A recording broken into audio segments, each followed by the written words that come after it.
કોઈએ જોઈ છે? હવા આપણને દેખાય પણ હવા આપણે મહેસૂસ કરી શકીએ. ચાલો બધા નાક પાસે આંગળી મૂકો, શ્વાસ લો, પછી બહાર કાઢો.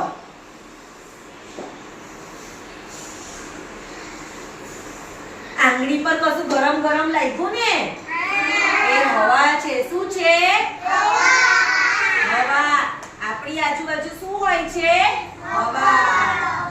આ પંખો ચાલુ કરે તો આપણને શું મળે?